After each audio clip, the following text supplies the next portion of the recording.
नमस्कार। तो जैसा कि हम लोग भक्ति काल को पढ़ रहे हैं और भक्ति काल में हम लोगों ने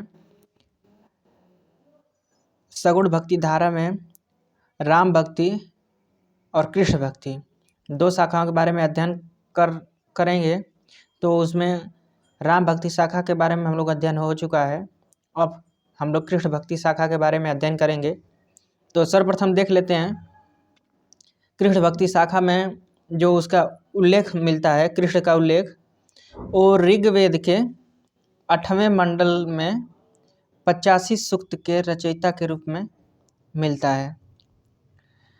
उसके बाद संस्कृत साहित्य में सर्वप्रथम कृष्ण के अलौकिक कर्मों का वर्णन ईसा पूर्व के प्रथम शताब्दी के कवि अश्वघोष के बुद्ध चरित्र में मिलता है, यानी बुद्ध चरित्र अश्वघोष की रचना है। उसके बाद राधा का प्रथम वर्णन हाल की प्राकृत रचना गाथा सप्तशती या गाथा सतसई में हुआ, जो प्रथम शताब्दी की रचना है। यानी कि सर्वप्रथम राधा का जिक्र प्राकृत रचना जो गाथा सप्तशती है उसमें मिलता है। कृष्ण भक्त कवियों का आधार ग्रंथ भागवत पुराण है और भागवत पुराण में राधा का कहीं भी जिक्र नहीं है। ठीक है, सिर्फ कृष्ण का जिक्र है। आगे हम बढ़ते हैं और देखते हैं कि कौन सा संप्रदाय के प्रवर्तक कौन है और उनके गुरु का क्या नाम है और कौन सा संप्रदाय है। तो निम्बारकाचार्य, इनके गुरु थे नारद मुनि और इनका संप्रदाय था सनकादि संप्रदाय और दार्शनिक मत था द्वैताद्वैतवाद।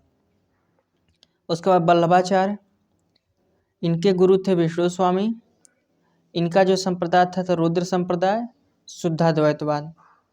यानी कि निम्बारकाचार्य द्वैताद्वैतवाद के, वल्लभाचार्य शुद्धाद्वैतवाद के, स्वामी हरिदास आसधीर इनके गुरु का नाम था, सखी संप्रदाय के प्रवर्तक हैं और इनका कोई दर्शन नहीं है। चैतन्य महाप्रभु, ये केशव भारती इनके गुरु थे। गौड़ी संप्रदाय के प्रवर्तक, अगर मान लीजिए परीक्षा में पूछा जाता है कि गौड़ी संप्रदाय के प्रवर्तक कौन है, तो आपको बताना है कि चैतन्य महाप्रभु हैं। और इनका जो दार्शनिक मत है वो अचिंत्य भेदवाद है। मान लीजिए पूछ दिया गया परीक्षा में कि अचिंत्य भेदवाद के प्रवर्तक या दार्शनिक मत कौन किसका है, तो आपको बताना है कि चैतन्य महाप्रभु का। उसके बाद हित हरिवंश को देख लेते हैं। गोपाल भट्ट इनके गुरु थे, राधा वल्लभ संप्रदाय के ये प्रवर्तक थे। तो संप्रदाय और दार्शनिक मत आप लोगों को ध्यान रखना है ताकि कोई भी परीक्षा में गलती ना होने पाए, जिसमें प्रमुख रूप से द्वैताद्वैतवाद के प्रवर्तक निम्बारकाचार्य, शुद्धाद्वैतवाद के वल्लभाचार्य, अचिंत्य भेदवाद के चैतन्य महाप्रभु और राधा वल्लभ संप्रदाय किसका है, तो ये हित हरिवंश का। आगे हम बढ़ते हैं। हाल कवि का वास्तविक नाम शालिवाहन था, जो प्रथम शताब्दी में प्रतिष्ठानपुर के राजा थे। तो हाल कवि का वास्तविक नाम पूछा जाता है, तो ये आप थोड़ा ध्यान दीजिएगा कि शालिवाहन हाल कवि का वास्तविक नाम था। उसके बाद आगे देखते हैं। तो भागवत महापुराण में कुल 12 स्कंद है, तो ये थोड़ा सा आप लोग ध्यान दीजिएगा कि इसमें कुल 12 स्कंदों का जिक्र हुआ है। और ये ऋग्वेद कृष्ण का जो उल्लेख है वो ऋग्वेद के 8वें मंडल में है, तो ये थोड़ा सा ध्यान आप लोग दीजिएगा। आगे हम बढ़ते हैं, सनकादि संप्रदाय के बारे में देख लेते हैं। तो भक्ति के निमित्त विष्णु के स्थान पर कृष्ण के सगुण रूप का सर्वप्रथम प्रतिपादन निम्बारकाचार्य ने किया था, क्योंकि वैष्णव मत में विष्णु की पूजा की जाती थी, विष्णु आराध्य देव थे। तो विष्णु के स्थान पर श्री कृष्ण को आराध्य देव बना करके सर्वप्रथम निम्बारकाचार्य ने प्रस्तुत किया। निम्बारकाचार्य का मूल नाम नियमानंद था। निम्बार का अर्थ होता है नीम पर सूर्य के दर्शन कराने वाला, यानी कि ये नीम के ऊपर ही सूर्य को दिखा दिए थे, इसलिए इनका नाम निम्बार्काचार्य पड़ा था। निम्बार्क को भगवान कृष्ण के सुदर्शन चक्र का अवतार माना जाता है। कृष्ण के सुदर्शन चक्र का अवतार किसको माना जाता है? तो निम्बार्काचार्य को। ये नोटिस करने वाली चीज़ है कि कृष्ण के चक्र का अवतार कौन है? तो निम्बार्काचार्य है। इनका एक और भी नाम है सुदर्शन।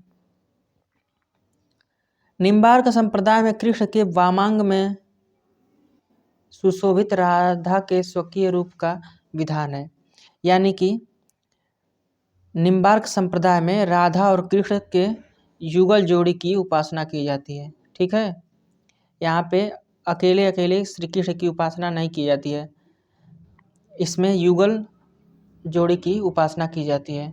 तो इस पे थोड़ा आप लोग ध्यान दीजिएगा। आगे हम बढ़ते हैं। बाकी शिष्य परंपरा तो पूछी नहीं जाती है, ग्रंथ भी नहीं पूछे जाते हैं। इनकी जो गद्दी है उसके बारे में देख लीजिए। निम्बार्क संप्रदाय की सबसे बड़ी गद्दी राजस्थान के सलेमाबाद स्थान पर है। ये थोड़ा सा आप लोग ध्यान दीजिएगा कि ये राजस्थान के सलेमाबाद स्थान पर है। जैसे गलता में गद्दी स्थापित की गई थी, यहाँ पे की गई थी, उसके बाद उड़ीसा में की गई थी। तो इन सब जो गद्दियों से संबंधित क्वेश्चन हैं वो परीक्षाओं में पूछे जाते हैं। तो आप थोड़ा इस पे ध्यान जरूर दीजिएगा पढ़ते समय कि ये एग्जाम में आ सकता है। उसके बाद आगे बढ़ते हैं। प्रमुख कवि, जिसमें श्री भट्ट का जन्म मथुरा के ध्रुव टीला में सन 1538 ईस्वी में हुआ था। इनके गुरु का नाम केशव कश्मीरी था। श्री भट्ट को निम्बार्क संप्रदाय में हितु सखी का अवतार माना जाता है। श्री भट्ट के दो ग्रंथ थे, युगल शतक और आदि बानी। इन दोनों ग्रंथों का नाम आप लोग थोड़ा याद कर लीजिएगा कि श्री भट्ट के दो ग्रंथ कौन कौन हैं। तो युगल शतक और आदि बानी। उसके बाद हम आगे बढ़ते हैं।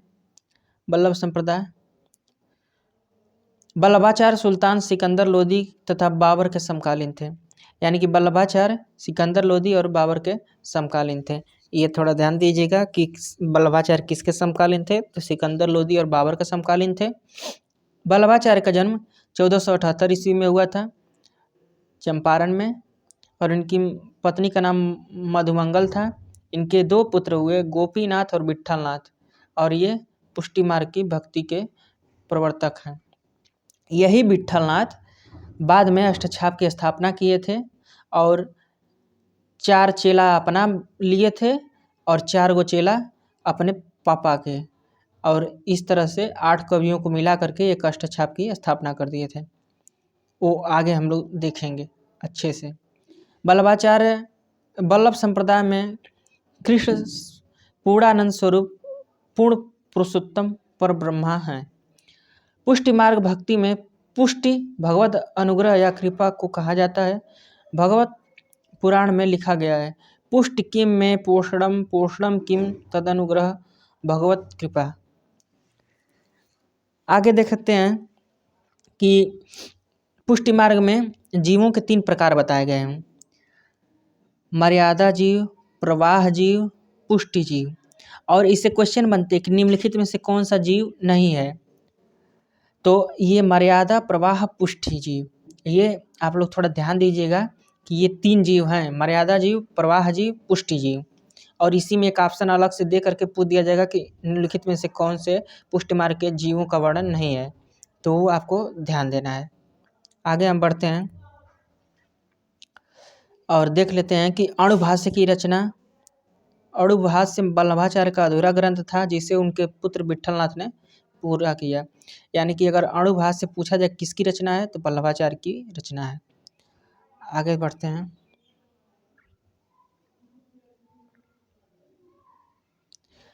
सन 1519 ईस्वी में वल्लभाचार्य के शिष्य पूरनमल खत्री ने गोवर्धन पर्वत पर श्रीनाथ जी का मंदिर बनवाया, जिसके प्रबंध दायित्व कृष्णदास पर था।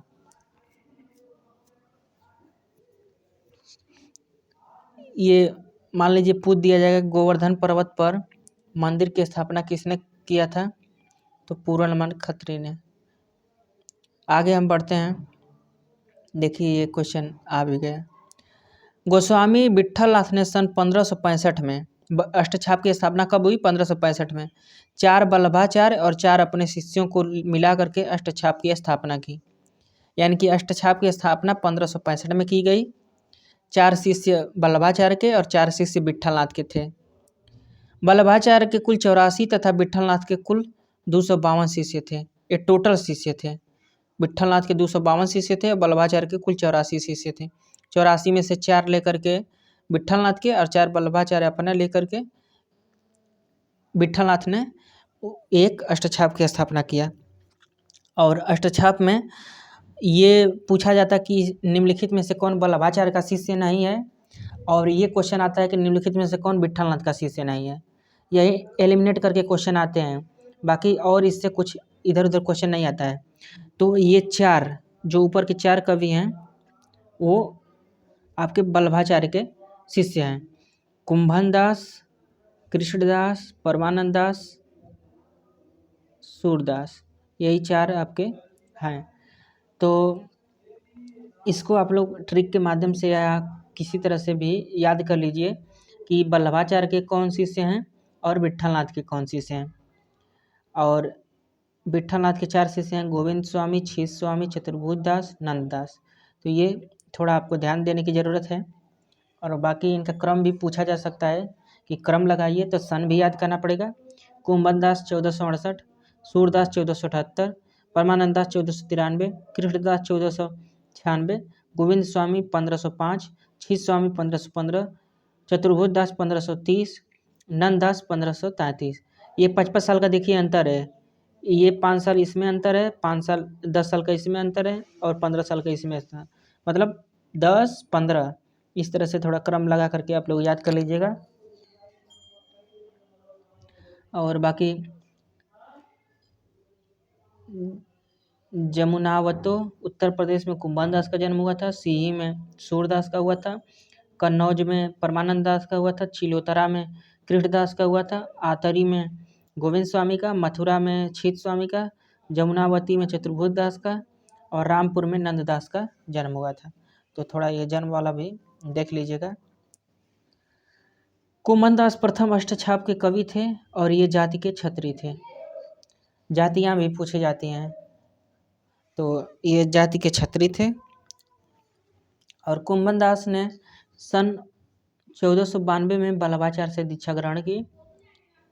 और एक कुंभनदास के बारे में बहुत ही प्रसिद्ध उक्ति है कि अकबर उन्हें फतेहपुर सिकरी बुलाए थे, तो उस पर वो अफसोस जताते हुए कहा था कि संतन को कहाँ सिकरी सो काम, आवत जात पनहिया टूटी बिसर गयो हरिनाम। तो ये पंक्ति पूछी जाती है कि ये किसकी पंक्ति है, तो आपको बताना है कि ये कुंभनदास की पंक्ति है। और ये थोड़ा ध्यान से आप लोग याद करिएगा कि भूले ना कि ये कुंभनदास की ही पंक्ति है। आगे हम बढ़ते हैं। हजारी प्रसाद द्विवेदी ने लिखा है, हजारी प्रसाद द्विवेदी का स्टेटमेंट है कि सूरदास ही ब्रज भाषा के प्रथम कवि हैं और लीला गान का महान समुद्र सूरसागर ही उनका प्रथम काव्य है।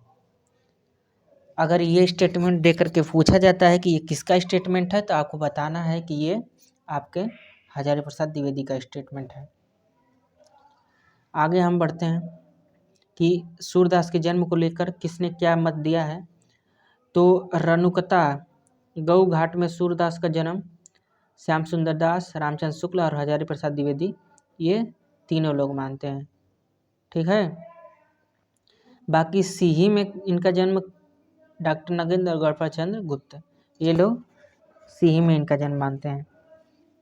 तो रुनकता जो है वो इम्पोर्टेंट है कि श्याम सुंदर दास, रामचंद्र शुक्ल और हजारी प्रसाद द्विवेदी, ये तीनों लोग रुनकता में इनका जन्म मानते हैं। बाकी आगे हम देखते हैं। वल्लभाचार्य ने सूरदास को भगवत लीला करने का उपदेश दिया था कि सूर हुए के घिघियात काहे को कुछ भगवत लीला वर्णन करो।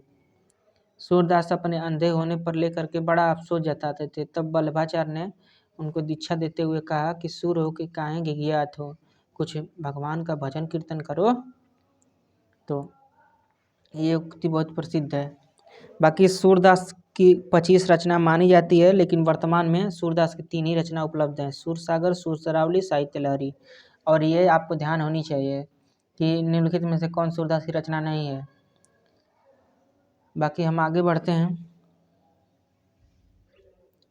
सूरसागर का उपजीव्य ग्रंथ भागवत महापुराण का 10वां स्कंद है, 10वां स्कंद है, ठीक है। और उपजीव्य मतलब आप लोग समझते हैं, मतलब आधार ग्रंथ। जैसे किसी रचना को पढ़ करके आप कोई रचना करेंगे तो वो एक आधार ग्रंथ हो जाता है। तो इन्होंने महापुराण के 10वें स्कंद को पढ़ करके उसके बाद अपने सूरसागर की रचना किए थे। तो सूरसागर में कुल 4936 पद हैं और 12 स्कंद हैं, मतलब लगभग 5000 के करीब पद हैं और 12 स्कंद हैं। सूरसागर में सूरदास ने सूरसागर में 3 भ्रमर गीतों की योजना की है। भ्रमर गीत का सर्वप्रथम एक पूर्ण प्रसंग के रूप में वर्णन श्रीमद् भागवत के 10वें स्कंद के 47वें अध्याय में 12 से 21 श्लोक के बीच में मिलता है। ये सिर्फ आपके 9 पदों में इसका भ्रमर गीत का वर्णन श्रीमद् भागवत गीता में मिलता है और इसी 9 पद से सूरदास ने टोटल 4936 पद लिख दिए। आगे बढ़ते हैं।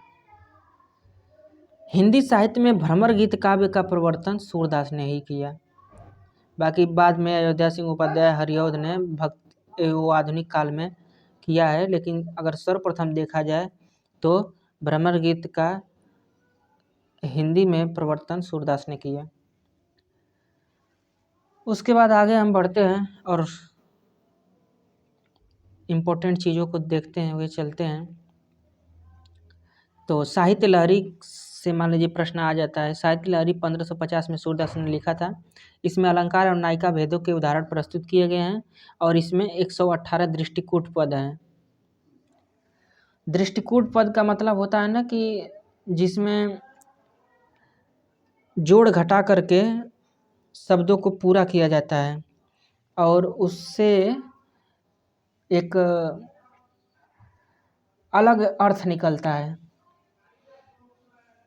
ग्रह, नक्षत्र, वेद, जोड़ी, इस तरह से करके एक पद है। तो उसमें ग्रह 9 हैं, नक्षत्र कितने हैं, फिर वेद कितने हैं, उसका जोड़ करके आपका जैसे टोटल 40 हुआ तो 40 हुआ तो 40 का आधा यानी कि 20। तो गोपियाँ कहती हैं कि हम लोग 20 खा रहे हैं। तो इस तरह से दृष्टिकूट पद बनाए गए हैं। तो इसको हम लोग बाद में पढ़ेंगे, हम लोग फिलहाल इसी को देखते हैं। शुक्ल जी का स्टेटमेंट देख लेते हैं। वात्सल्य और श्रृंगार के क्षेत्र का जितना अधिक उद्घाटन सूर्य ने बंद आँखों से किया उतना किसी और कवि ने नहीं। इन क्षेत्रों का कोना कोना वे झाँकाए हैं। ये शुक्ल जी का स्टेटमेंट है। उसके बाद आगे शुक्ल जी का एक और स्टेटमेंट है कि सूर्य की बड़ी भारी विशेषता है नवीन प्रसंगों की उद्भावना। प्रसंगोद्भावना करने वाले ऐसी प्रतिभा हम तुलसी में नहीं पाते हैं। ये भी शुक्ल जी का ही स्टेटमेंट है। उसके बाद शुक्ल जी का एक और स्टेटमेंट है। आचार्यों की छाप लगी हुई 8 वीणाएं श्री कृष्ण की प्रेम लीला कीर्तन करने उठी, जिसमें सबसे ऊंची सुरीली और मधुर झंकार अंधे कवि सूरदास की वीणा की थी। तो ये तीनों स्टेटमेंट आप लोगों को थोड़ा ध्यान देना है कि ये शुक्ल जी का स्टेटमेंट है। बाकी हजारी प्रसाद द्विवेदी का एक स्टेटमेंट है, देख लेते हैं। सूरदास जब अपने विषय का वर्णन शुरू करते हैं तो मानव अलंकार शास्त्र हाथ जोड़कर उनके पीछे दौड़ा करता है। उपमाओं की बाढ़ आ जाती है, रूपकों की वर्षा होने लगती है, संगीत के प्रवाह में कवि स्वयं बह जाता है। तो ये थोड़ा ऊहात्मक वर्णन है, लेकिन आप लोग ध्यान दीजिएगा कि ये हजारी प्रसाद द्विवेदी का स्टेटमेंट है। आगे बढ़ते हैं। सूरदास की मृत्यु पर विट्ठलनाथ ने कहा था, पुष्टि मार्ग को जहाज जात है, जाय कछु लैनो होय सो लेव। ये विट्ठलनाथ की पंक्ति है, विट्ठल दास की है। अरे हुए विट्ठलनाथ है, हुए तो हैं। आगे हम बढ़ते हैं। सूरदास का अंतिम पद ये रहा।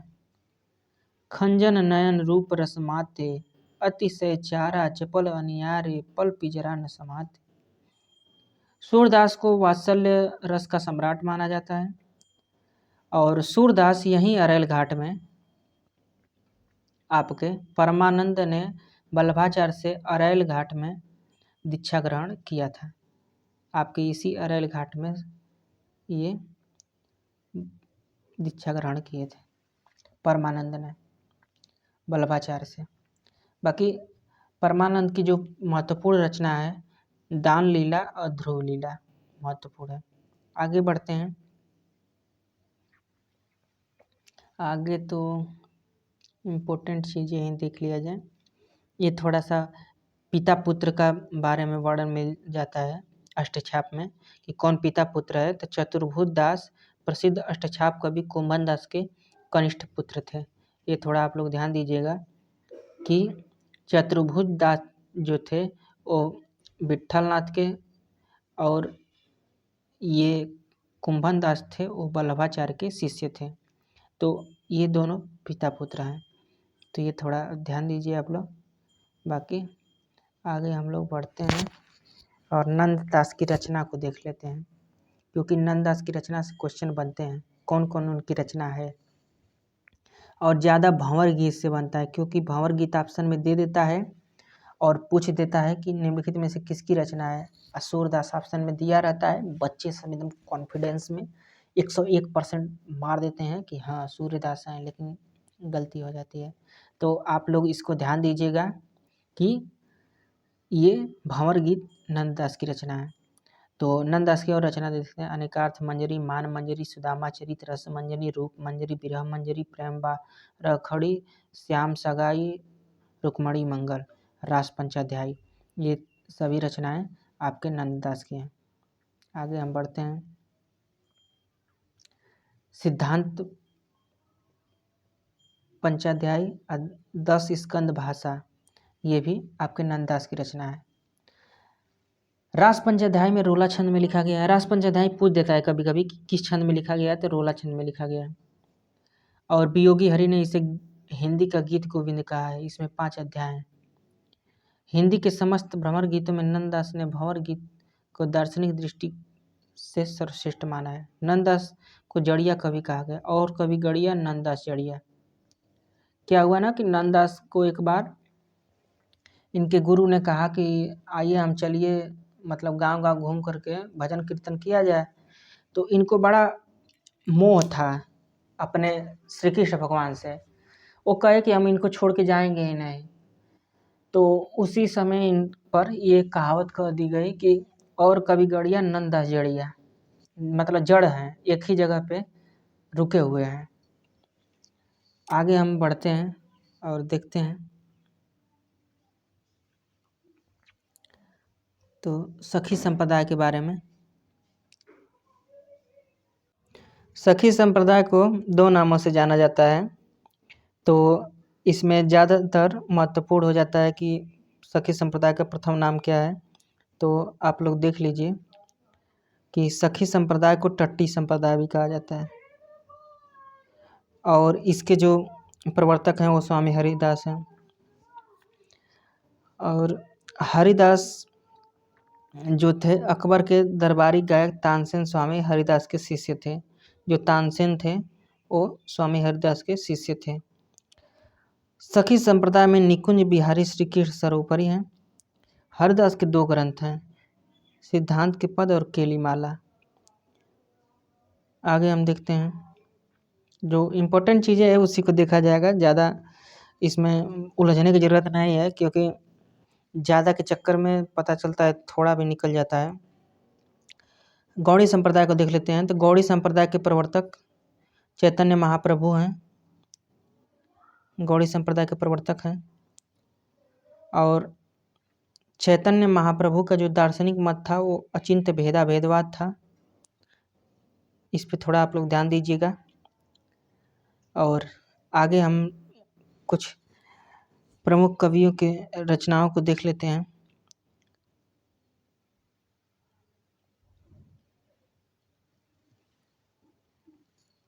ये तो इतना इम्पोर्टेंट है नहीं यार, छोड़िए। राधा वल्लभ संप्रदाय को देखते हैं। राधा वल्लभ संप्रदाय का प्रवर्तन आचार्य हित हरिवंश ने किया था 1534 ईस्वी में, और राधा वल्लभ संप्रदाय के सर्वोपरि स्थान राधा का है। इसमें तत्सुखी भाव को महत्व प्रदान किया गया है।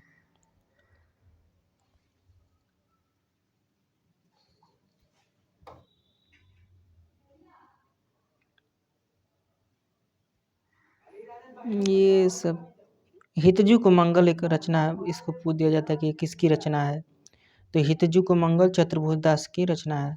ये थोड़ा सा आप लोग ध्यान दीजिएगा, बाकी और तो वैसे कुछ पूछा नहीं जाता है। ध्रुवदास की रचनाओं को पूछा जाता है, लेकिन ध्रुवदास की रचनाएं इतनी ज़्यादा है ना कि आदमी कंफ्यूज हो जाता है। जिसमें ध्रुवदास की दान लीला और एक और रचना थी,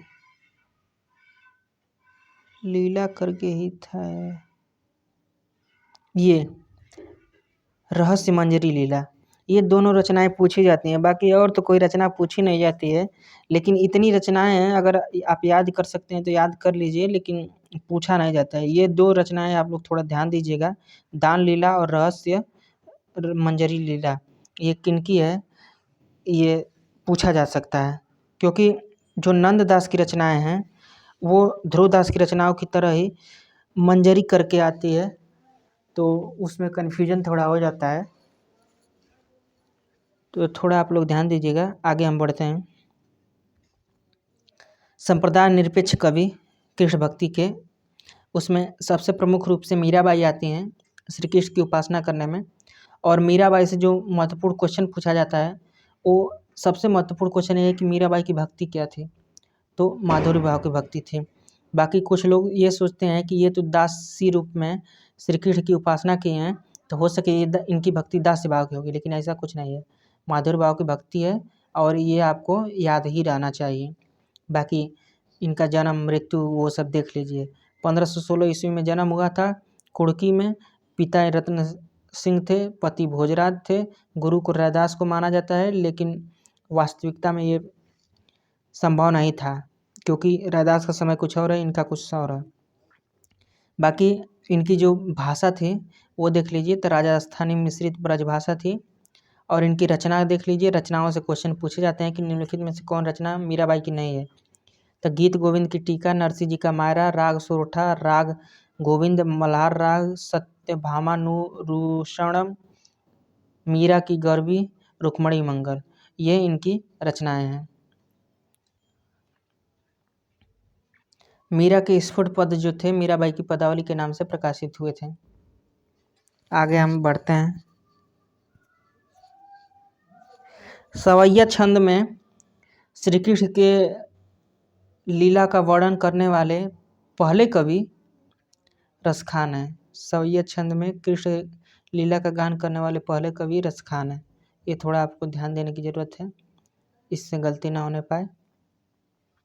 बाकी शुक्ल जी का एक स्टेटमेंट देख लीजिए, और कृष्ण भक्तों के समान इन्होंने गीत काव्य का आश्रय न लेकर कवित्व सवैयों में अपने सच्चे प्रेम की व्यंजना की है।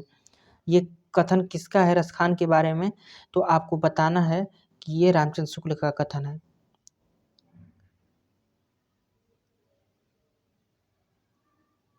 उसके बाद हम आगे बढ़ते हैं, रसखान की रचनाओं को देख लेते हैं। सुजान रसखान, प्रेम वाटिका, दान लीला, अष्टयाम। अष्टयाम नाभादास की भी रचना है, अष्टयाम रसखान की भी रचना है, तो थोड़ा आप लोग ये ध्यान दीजिएगा। बाकी रसखान के बारे में भारतेंदु जी का एक बहुत बढ़िया स्टेटमेंट है, इन मुसलमान हरिजनन पर केतिन हिंदुन वारिये, क्योंकि ये रसखान जो थे मुसलमान कवि थे, फिर भी श्री कृष्ण की इतना मतलब मधुरतम वंदना किए हैं, तो ये इम्पोर्टेंट हो जाता है कि ये रसखान के बारे में किसने कहा था, तो ये भारतेंदु हरिश्चंद्र ने कहा था। बाकी स्टेटमेंट देख लिया जाता है कि कौन सा महत्वपूर्ण स्टेटमेंट किसने किसके बारे में कहा है, तो सूरदास का देख लीजिए, नंद जू मेरे मन आनंद भयो, हाँ गोवर्धन ते आयो, ये। और इसके बाद मैया कभी बढ़ेगी मेरी छोटी, ये। इसके बाद मधुवन कत तुम कत रहत हरे, ये निर्गुण देश कौन हो वासी, ये अबूझत श्याम कौन तू घोरी। ये कुछ इम्पोर्टेंट पंक्तियाँ हैं जिसको आपको याद ही रहना चाहिए। जसेदा हरि पालने झुलावें, लरिकाई को प्रेम कहो अली कैसे करके छूटत हैं। तो ये पंक्तियाँ कुछ हैं, ये आपको जुबान पर रहनी चाहिए कि ये सूरदास की ही पंक्ति है। और ये चरण कमल बंधो हरि राय, ये वाली पंक्ति, इसमें रूपक अलंकार है। बिनु गोपाल भैरन भई पुंजे, ये वाली। और उसके बाद आयो घोष बड़ो व्यापारी, ये वाली पंक्ति। ये चीज़ें थोड़ा आप लोग ध्यान दीजिएगा। आयो जोग सिखावन पांडे, ये उद्धव के बारे में कहा गया है। बाकी परमानंद की पंक्तियाँ उतना इम्पोर्टेंट नहीं है, नंददास की भी नहीं। जो इम्पोर्टेंट है उसी को बता रहे हैं, क्योंकि मीराबाई की देख लीजिए। वसु मोरे ननम ने नंदलाल, जाके सिर मोर मुकुट मेरो पति सोई, घायल की गति घायल जाने और न जाने कोई, पद बांध घुघरू नाचारी। ये कुछ पंक्तियाँ इम्पोर्टेंट हैं। बाकी रसखान की पंक्तियाँ तो बहुत ही इम्पोर्टेंट है, सवैया छंद में लिखे हैं। मानुष हो तो वही रसखान, बसो गोकुल गांव के ग्वारन, या लकुटी अरुका मरिया पर राज तेहूँ पुर को तज डारो, शीश गणेश महेश दिनेश सुरेश उजा निरंतन गावे, धूलि भरे अति शोभित श्याम जो बनी सिर सुंदर चोटी। इन पंक्तियों को थोड़ा आप लोग ध्यान दीजिएगा। और सूरदास ऑप्शन में रहें तो उनको नहीं मारना है, ये रसखान की पंक्तियां हैं, तो थोड़ा आपको ध्यान देने की ज़रूरत है। बाकी भक्ति काल में कुछ वीर काव्य लिखे गए, जिसमें श्रीधर ने 1454 ईस्वी में रणमल छंद नाम से डिंगल में ऐतिहासिक चरित्र काव्य लिखे हैं। रणमल छंद में किस राजा का वर्णन है, तो रणमल छंद में ईडर के राजा रणमल राठौर और पाटन के सूबेदार जफर खां के युद्ध के बीच 70 छंदों में वर्णन किए गए हैं। तो ये थोड़ा ध्यान दीजिएगा। राजाओं का नाम जफर खां और रणमल राठौर।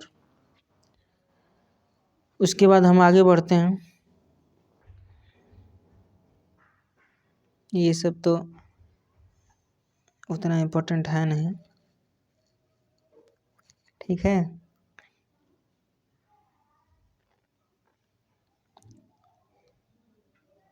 ये दरबारी कवियों में महत्वपूर्ण हैं, जिसमें आपके दरबारी कवियों का नाम ही देख लीजिए। टोडरमल हो गए, नरहरि महापात्र हो गए, बीरबल हो गए, तानसेन हो गए, गंग हो गए, गंग का गंग पदावली, गंग पचीसी, गंग रत्नावली। उसके बाद रहीम हो गए। रहीम की रचना को पूछा जाता है परीक्षाओं में, तो रहीम 1553 में जन्म हुआ, 1626 में मृत्यु हुई। दोहावली या सत्सई नाम से लिखे थे, बरवे नाई का भेद लिखे थे, नगर शोभा लिखे थे, मदनाष्टक लिखे थे, खेल कौतुकम लिखे थे, श्रृंगार सोरठा लिखे थे, रास पंचाध्याय लिखे थे। ये बरवे नाई का भेद इनका बहुत महत्वपूर्ण है। इसमें हर जाति की नायिकाओं को लिखे हैं, जैसे पंडिताइन, धोबिन, कहारिन, चमाइन, सब जितनी नायिकाएं हैं, लोहारिन, हर जाति की नायिकाओं को लेकर के इसमें वर्णन किए हैं। गंग कवि बीरबल के बाल सखा रहीमदास के विशेष कृपा पात्र थे। उसके बाद आगे हम लोग देखते हैं, ये गंग कवि का बहुत बढ़िया स्टेटमेंट है। कबहू न भड़ुआ रण चढ़े, कबहू न बाजी बंग, सरस सभागी प्रणाम करी, विदा होत कवि गंग। ये गंग का अंतिम छंद था। ये भी भिखारीदास का स्टेटमेंट है गंग के बारे में। तुलसी गंग दुओ भय सुकविन के सरदार। ये पंक्तियां देख के पूछ दिया जाता है कि किसकी पंक्ति है, तो ये आपको बताना है कि ये भिखारी की पंक्ति है, ठीक है। आगे हम देखते हैं रहीमदास की रचनाओं को। दोहावली, नगर शोभा, श्रृंगार सोठा, मदनाष्टक, बरवे नाई का भेद, बर्वे नायिका भेद को अवधी भाषा में लिखा गया था। सर्वप्रथम रीति निरूपक ग्रंथ है और ये संस्कृत में भानुदत्त की रसमंजरी के आधार पर लिखा गया है। बाकी और कृपाराम की हितरंगड़ी है। ये लोग कृपाराम, ये लोग आते तो हैं, जैसे देखा जाए इनकी रचना की विशेषताओं के आधार पे तो ये लोग आपकी आ जाएंगे रीति काल में, लेकिन ये भक्ति काल में ही शामिल हैं। भक्ति काल के रीति काव्य में, तो इनको थोड़ा आप लोग ध्यान दीजिएगा। कृपाराम की रचना है हितरंगिणी, 1541 ईस्वी में लिखे थे। ये 5 तरंगों में विभक्त रचना है। बाकी हम आगे देखते हैं। और नरोत्तम दास के बारे में थोड़ा देख लीजिए। इनकी रचना सुदामा चरित, ध्रुव चरित, विचारमाला, ये प्रमुख रचनाएं हैं। तो इस तरह से हमने आज कृष्ण भक्ति शाखा खत्म करके आज पूरा भक्ति काल का समापन कर दिया है। अब हम अगली वीडियो में रीति काल के बारे में बात करेंगे। तो ठीक है दोस्तों, नमस्कार।